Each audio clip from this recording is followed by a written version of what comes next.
Hello guys, welcome back to our channel. നമ്മുടെ പുതിയൊരു വീഡിയോയിലേക്ക് എല്ലാവർക്കും സ്വാഗതം. എല്ലാവരും സുഖമായിട്ടിരിക്കുമെന്ന് വിശ്വസിക്കുന്നു.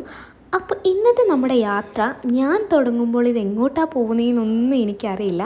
എൻ്റെ കസിൻസും ഹസ്ബൻഡുമായിട്ടാണ് ഞാൻ ഈ യാത്ര പോയത്. അവരെന്നെ വിളിച്ചു, ഞാൻ പോയി. എവിടെയെങ്കിലും കറങ്ങാൻ പോകുന്നവരുടെ അപ്പോൾ ഓടി പോകുമല്ലോ, അങ്ങനെ പോയതാണ്. ആക്ച്വലി എവിടോട്ടാണ് പോകുന്നതെന്ന് എനിക്ക് ഒരു ധാരണയില്ലായിരുന്നു. സ്ഥലം ആലപ്പുഴ ജില്ലയിൽ തന്നെ ആയിരുന്നു എന്ന് എനിക്കറിയാമായിരുന്നു. നമ്മൾ വീട്ടിൽ നിന്ന് ഇറങ്ങിയപ്പോൾ തന്നെ ഏകദേശം 4 മണിയൊക്കെ കഴിഞ്ഞിട്ടുണ്ടായിരുന്നു. നമ്മൾ 4 പേര് മാത്രമുള്ള ഒരു കുഞ്ഞു ട്രിപ്പായിരുന്നു ഇത്. അപ്പം നമ്മളിപ്പോൾ എത്തിയേക്കുന്ന സ്ഥലം പന്തളമാണ്. പന്തളത്തൊരു തൂക്കുപാലമാണ് നമ്മൾ ആദ്യം കാണാൻ പോകുന്നത്. ഒരുപാട് പ്രത്യേകതകളുണ്ട് ഈ തൂക്കുപാലത്തിന്. ആദ്യം നമുക്ക് പോയി വണ്ടിയൊക്കെ പാർക്ക് ചെയ്താൽ. ഇപ്പം അയ്യപ്പന്മാർ ഒത്തിരി ഉള്ളതുകൊണ്ട് തന്നെ അത്യാവശ്യം തിരക്ക് എല്ലാ സ്ഥലങ്ങളിലും ഉണ്ടായിരുന്നു. പ്രത്യേകിച്ച് പന്തളം പിന്നെ പറയണ്ടല്ലോ, അയ്യപ്പൻ്റെ സ്വന്തം നാട്ടിലല്ലേ നമ്മൾ വന്നേക്കുന്നത്. ഇതാണ് കൈപ്പുഴ ശിവക്ഷേത്രം. ഇവിടെ ശബരിമല പോയിട്ട് വരുന്ന അയ്യപ്പന്മാരെല്ലാം ഈ ക്ഷേത്രത്തിലും വരുന്നതെന്നാണ് ഞാൻ കേട്ടത്. നമ്മൾ ആദ്യം കാറ് പാർക്ക് ചെയ്തെടുത്തു ഒന്ന് മാറ്റി പാർക്ക് ചെയ്യാൻ പറഞ്ഞിട്ടുണ്ടായിരുന്നു. അവിടെ ഒരു പോലീസ് ചേട്ടൻ ഇരിപ്പുണ്ട്. കാരണം ഈ അയ്യപ്പന്മാരൊക്കെ ഇവിടെ വരുന്നുണ്ടല്ലോ, അപ്പം വലിയ വലിയ ടൂറിസ്റ്റ് ബസ്സുകളിലൊക്കെ വരുമ്പം പാടായിരിക്കും. ചെറിയൊരു വഴിയാണ്. ഇതാണ് നമ്മുടെ തൂക്കുപാലം. നമ്മുടെ കേരളത്തിലെ ഏറ്റവും വൈഡസ്റ്റ് ആയിട്ടുള്ള തൂക്കുപാലമാണിത്. ഈ ബ്രിഡ്ജിൻ്റെ ഇരുവശത്തുമായിട്ടാണ് പന്തളം കൊട്ടാരവും മറുവശത്ത് കൈപ്പുഴ കൊട്ടാരവുമാണ് സ്ഥിതി ചെയ്യുന്നത്. അതുപോലെ തന്നെ നമ്മളിപ്പോൾ കണ്ട കൈപ്പുഴ ശിവക്ഷേത്രമുണ്ട്. ഇതിനെല്ലാം തമ്മിൽ ബന്ധിപ്പിക്കുന്ന ഒരു ലിങ്ക് ആയിട്ടാണ് ഈ ബ്രിഡ്ജ് പ്രവർത്തിക്കുന്നത്. പാലത്തിൻ്റെ വശങ്ങളിലായിട്ട് നദിയിലേക്ക് ഇറങ്ങാൻ വേണ്ടി കൽപ്പടവുകളുണ്ട്. മാത്രമല്ല, സ്ത്രീകൾക്കും പുരുഷന്മാർക്കും സെപ്പറേറ്റ് കുളിക്കടവും ഇവിടെ ഉണ്ട്. അങ്ങനെ ഇവിടെ വരുന്ന അയ്യപ്പന്മാർക്കുള്ള അത്യാവശ്യ ഫെസിലിറ്റീസൊക്കെ ഇവിടെ അറേഞ്ച് ചെയ്തിട്ടുണ്ട്. 2012 ഈ പാലം നിർമ്മിക്കാൻ തുടങ്ങിയത്. 2013 ഇതിൻ്റെ നിർമ്മാണം പൂർത്തിയായി. ഏകദേശം 1,74,00,000 രൂപ മുടക്കി കേരള സർക്കാരാണ് ഈ പാലം നിർമ്മിച്ചിരിക്കുന്നത്. അപ്പം ഇതൊക്കെയാണ് നമ്മുടെ പാലത്തിനെ പറ്റിയുള്ള അറിവുകൾ ഞാൻ മനസ്സിലാക്കിയത്. ഇവിടെ വന്നതിന് ശേഷമാണ് ഇതിനെപ്പറ്റി എനിക്ക് കൂടുതൽ കാര്യങ്ങൾ മനസ്സിലാക്കാനും അറിയാനും സാധിച്ചത്.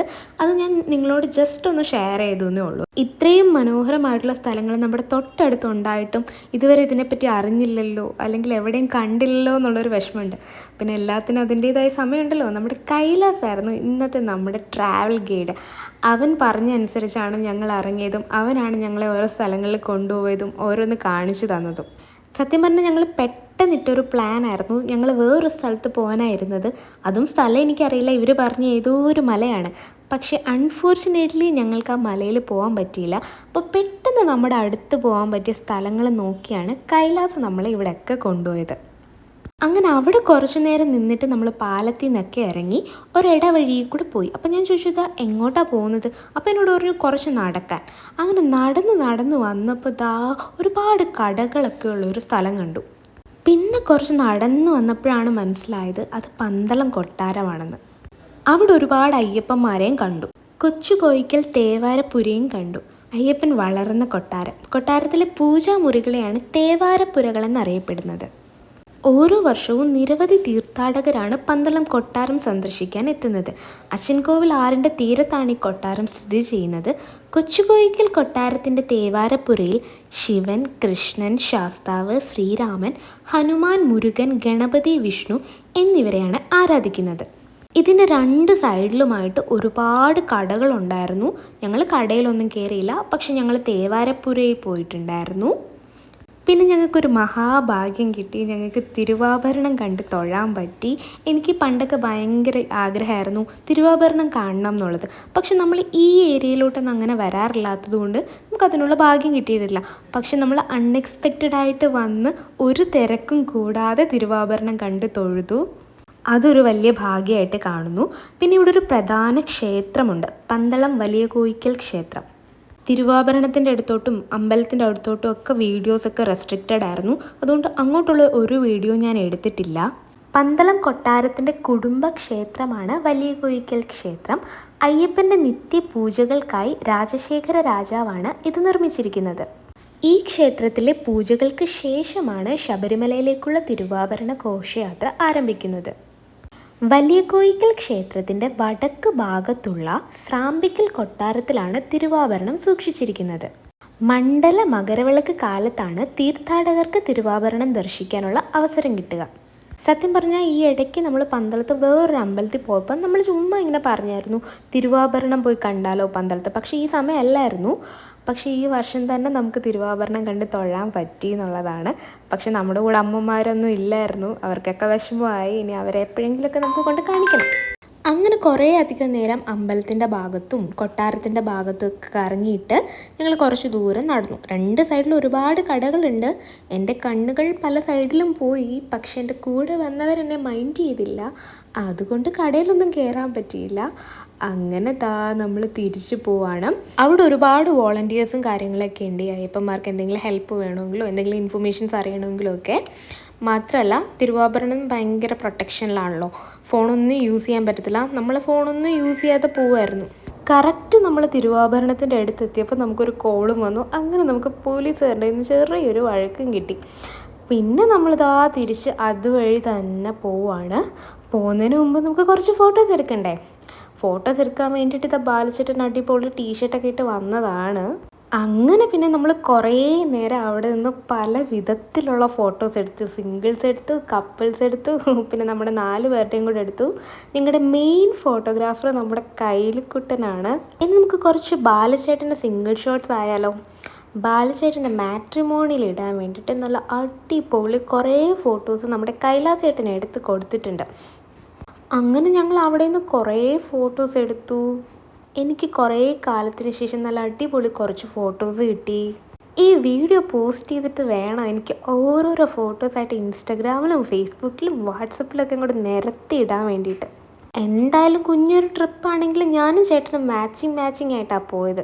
അപ്പോൾ ഫോട്ടോയിൽ അതിലൊരു പ്രത്യേക ഭംഗിയുണ്ട്. എൻ്റെ ഈ സ്കേർട്ടിൻ്റെ കളറാണെങ്കിലും നല്ലൊരു ഭംഗിയുണ്ട് ഫോട്ടോസിലൊക്കെ. അങ്ങനെ നമ്മൾ ഫോട്ടോസും വീഡിയോസൊക്കെ എടുത്തിട്ട് അവിടെ നിന്ന് അങ്ങ് ഇറങ്ങിയിട്ട് വരുന്ന വഴിക്കെല്ലാം നല്ല ബ്ലോക്ക് കിട്ടി. കാരണം നമ്മൾ പോയത് കൊട്ടിക്കലാശത്തിൻ്റെ അന്നായിരുന്നു. നമ്മൾ ബ്ലോക്ക് കിട്ടത്തില്ല എന്ന് പറഞ്ഞ് വേറൊരു ചെറിയ വഴി കൂടെ പോയി. അവിടെയും കിട്ടി നമുക്ക് ബ്ലോക്ക്. സത്യം പറഞ്ഞാൽ ഞങ്ങൾ ഓർത്തില്ല ഈ കൊട്ടിക്കലാശത്തിൻ്റെ കാര്യം. അല്ലെങ്കിൽ ഞങ്ങൾ രാവിലെ ഇറങ്ങിയേനെ. ഇത് ഞങ്ങൾ വൈകിട്ടും കൂടിയാണ് ഇറങ്ങിയത്. വീട്ടിൽ നിന്ന് ഇറങ്ങിയപ്പോൾ തന്നെ ഏകദേശം 4 മണിയൊക്കെ കഴിഞ്ഞിരുന്നു. സത്യം പറഞ്ഞാൽ നമ്മുടെ ഈ പ്ലാൻ ഡ്രോപ്പ് ആയതാണ് പകുതി വഴിക്ക്. പിന്നെ ഞങ്ങൾ എന്തായാലും ഇറങ്ങിയതല്ലേന്ന് കരുതിയിട്ടാണ് യാത്ര തുടങ്ങിയത്. നെക്സ്റ്റ് നമ്മൾ പോകുന്നത് ചെങ്ങന്നൂരിലേക്കാണ്. ഞങ്ങൾ അവിടെ നിന്ന് ഇറങ്ങിയപ്പോഴേ ഏകദേശം 6 മണിക്ക് അടുത്തിരുന്നു. അതുകൊണ്ട് ബ്ലോക്ക് കിട്ടാതിരിക്കാൻ നമ്മൾ ചെറിയ വഴി നോക്കിയാണ് പോയത്. പക്ഷെ ആ വഴിയിൽ നമുക്ക് ബ്ലോക്ക് കിട്ടിയിട്ടുണ്ടായിരുന്നു. അങ്ങനെ കുറച്ചൊന്ന് ലേറ്റായി അവിടെ എത്താൻ വേണ്ടിയിട്ട്. നമ്മൾ ഈ പോയ സ്ഥലങ്ങളെല്ലാം നല്ല എക്കോ ഫ്രണ്ട്ലി ആയിട്ടുള്ള സ്ഥലങ്ങളായിരുന്നു. നല്ല ഹരിതാപയും പച്ചപ്പും ആഹാ അന്തസ്. അങ്ങനെ നമ്മൾ നമ്മുടെ നെക്സ്റ്റ് സ്പോട്ടിലേക്ക് എത്തിയിട്ടുണ്ട്. ഞങ്ങൾ കാറൊക്കെ ഒരു സൈഡിൽ പാർക്ക് ചെയ്തിട്ട് അങ്ങോട്ട് പോവാണ്. നല്ല ശാന്തസുന്ദരമായ സ്ഥലം. ഇതാണ് പെണ്ണൂക്കര അക്വഡക്റ്റ്. പ്രേമം സിനിമയിൽ മാത്രം ഞാൻ കണ്ടിട്ടുള്ള അക്വഡക്റ്റ് ആയിരുന്നു നമ്മുടെ നെക്സ്റ്റ് സ്പോട്ട്. ആലപ്പുഴ ജില്ലയിൽ സ്ഥിതി ചെയ്യുന്ന കേരളത്തിലെ ഏറ്റവും നീളം കൂടിയ കനാൽ അക്വഡക്റ്റ് കൂടിയാണിത്. ആലപ്പുഴ ജില്ലയിലെ ചെങ്ങന്നൂർ താലൂക്കിൽ നിന്നും ഏകദേശം 5 കിലോമീറ്റർ തെക്കായി ആല പഞ്ചായത്തിൽ സ്ഥിതി ചെയ്യുന്ന ഒരു ചെറിയ ഗ്രാമമാണ് പെണ്ണൂക്കര.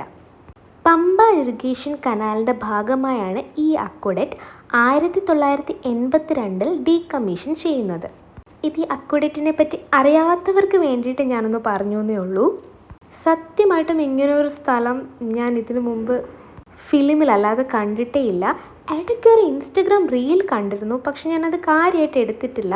ഞാൻ ചില റീലൊക്കെ കാണുമ്പം ഷെയർ ചെയ്തിടാറുണ്ട് അവിടെ ആ സ്ഥലത്ത് പോകാൻ വേണ്ടിയിട്ട്. പക്ഷെ ഞാൻ ഇതുവരെ പോകാൻ ആഗ്രഹിക്കാത്തൊരു സ്ഥലം. പക്ഷെ പോയപ്പോൾ എനിക്ക് ഒരുപാട് ഇഷ്ടപ്പെട്ട ഒരു സ്ഥലമാണിത്. ഇപ്പോൾ ഇവിടെ വെള്ളം കുറവാണ് പൊതുവേ. 2 സൈഡിൽ ഇങ്ങനെ നെൽപ്പാടങ്ങൾ, നല്ല മനോഹരമായിട്ടുള്ളൊരു ഈവനിങ് ആയിരുന്നു നമുക്ക് കിട്ടിയിരുന്നത്. ഈവനിങ് ടൈം ഫ്രണ്ട്സിനോടൊപ്പവും ഫാമിലിയോടൊപ്പവും പോയിരുന്ന് സംസാരിക്കാൻ പറ്റിയൊരു ബെസ്റ്റ് സ്പോട്ടാണിത്. നമ്മൾ ചെന്നപ്പോൾ അവിടെ ആരും ഉണ്ടായിരുന്നില്ല. അതുകൊണ്ട് നമുക്ക് നല്ല രീതിയിൽ കുറേ നേരം അവിടെ നടക്കാൻ പറ്റി. കുറേ ഫോട്ടോസ് അവിടുന്ന് എടുക്കാൻ പറ്റി. ബാലച്ചേട്ടൻ്റെ മാട്രിമോണി എന്തായാലും ഫോട്ടോസ് കൊണ്ട് നിറയും. അതുപോലെ നമുക്ക് ഫോട്ടോസ് കിട്ടിയിട്ടുണ്ട്. അങ്ങനെ നമ്മൾ കുറേ നേരം അവിടെ വർത്തമാനം പറഞ്ഞ് നിന്നു. ആ കനാലിൻ്റെ എൻഡ് വരെ നമ്മൾ നടന്നില്ല. നല്ല നീളം ഉണ്ടായിരുന്നു. നമ്മൾ പകുതി വഴിയിൽ നമ്മളെ നടത്തം ഉപേക്ഷിച്ചു.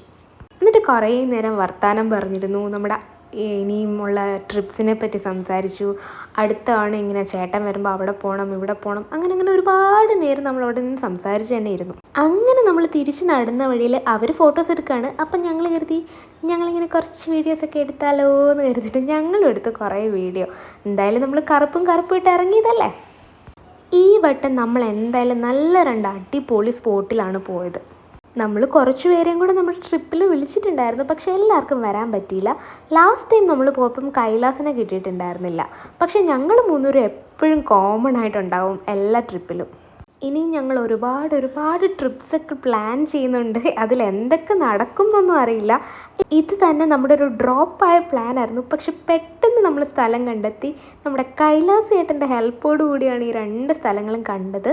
ഞാനിവിടെ പോയതിന് ശേഷമാണ് ഇതിനെപ്പറ്റിയുള്ള കൂടുതൽ കാര്യങ്ങൾ അന്വേഷിച്ചറിയാൻ തുടങ്ങിയത്. ഞങ്ങൾക്ക് 4 പേർക്കും അടിപൊളിയായിട്ട് ഇഷ്ടപ്പെട്ടു ഈ സ്ഥലങ്ങൾ. കൈലാസിന് ഓൾറെഡി ഈ സ്ഥലങ്ങളൊക്കെ അറിയായിരുന്നു. ഞങ്ങൾ 3 പേരാണ് ആദ്യമായിട്ട് പോയത്. ഞങ്ങൾക്ക് ഒരുപാട് ഇഷ്ടപ്പെട്ടു ഈ സ്ഥലങ്ങളെല്ലാം. എന്തായാലും നല്ലൊരു ട്രിപ്പായിരുന്നു. അപ്പോൾ ഈ സ്ഥലങ്ങളിലൊക്കെ പോകാൻ ആഗ്രഹിക്കുന്നവർക്ക് വേണ്ടിയിട്ട് ഞാനിതിൻ്റെ പ്രോപ്പർ പ്ലേസും കാര്യങ്ങളും ഒക്കെ എൻ്റെ ഡിസ്ക്രിപ്ഷനിൽ കൊടുത്തേക്കാം കേട്ടോ. എന്നെപ്പോലെ ഈ സ്ഥലങ്ങൾ ഇപ്പോഴും അറിയാത്ത ആലപ്പുഴക്കാരുണ്ടെങ്കിൽ തീർച്ചയായിട്ടും ഒന്ന് പോയി നോക്കണേ. എൻ്റെ ഈ വീഡിയോയുടെ ഹൈലൈറ്റ് ഈ 3 പേരാണ്. കൂട്ടത്തിൽ നമ്മുടെ ട്രാവൽ ഗൈഡാണ് കുറച്ച് മുൻപന്തിയിൽ. അപ്പോൾ ഈ വീഡിയോയുടെ അവസാനം എനിക്കിഷ്ടപ്പെട്ട കുറച്ച് ഫോട്ടോസും കൂടി ഞാൻ ആഡ് ചെയ്യുന്നുണ്ട്. അയ്യോ, ഒരു കാര്യം പറയാൻ വിട്ടുപോയേ. നമ്മുടെ ട്രാവൽ ഗൈഡ് നമുക്ക് ഒരു കാര്യം കൂടി കാണിച്ചു തന്നിട്ടുണ്ടായിരുന്നു. നമ്മൾ ഈ അക്വഡക്റ്റിൽ നിന്ന് ഇറങ്ങി കുറച്ച് ദൂരം കഴിഞ്ഞപ്പോൾ നമ്മുടെ കുറുപ്പില്ലേ, സുകുമാരക്കുറുപ്പ് കൊന്ന ചാക്കോനെ കൊന്നതൊരു പാടത്ത് വെച്ചിട്ടല്ലേ. ആ പാടവും നമ്മുടെ ട്രാവൽ ഗൈഡ് കൈലാസ് ചേട്ടൻ നമുക്ക് കാണിച്ചു തന്നിട്ടുണ്ട്. അതാണ് ഈ പാടം. അപ്പോൾ അത് കണ്ടിട്ടില്ലാത്തവർക്ക് വേണ്ടിയിട്ടാണ് കേട്ടോ. നമ്മൾ തിരിച്ചിറങ്ങിയപ്പോൾ നല്ല ഇരുട്ടായിരുന്നു. ഇങ്ങനെ എനിക്ക് എടുക്കാൻ പറ്റുള്ളൂ. അങ്ങനെ അവരെയൊക്കെ ഡ്രോപ്പ് ചെയ്തിട്ട് നമ്മൾ തിരിച്ച് വീട്ടിലേക്ക് പോയി 8 മണിയൊക്കെ ആയപ്പോൾ തിരിച്ച് വീട്ടിലെത്തി. അപ്പോൾ എൻ്റെ കുഞ്ഞു വീഡിയോ ഇഷ്ടപ്പെട്ടാൽ ലൈക്ക് ചെയ്യുക, ഷെയർ ചെയ്യുക, സബ്സ്ക്രൈബ് ചെയ്യുക. താങ്ക്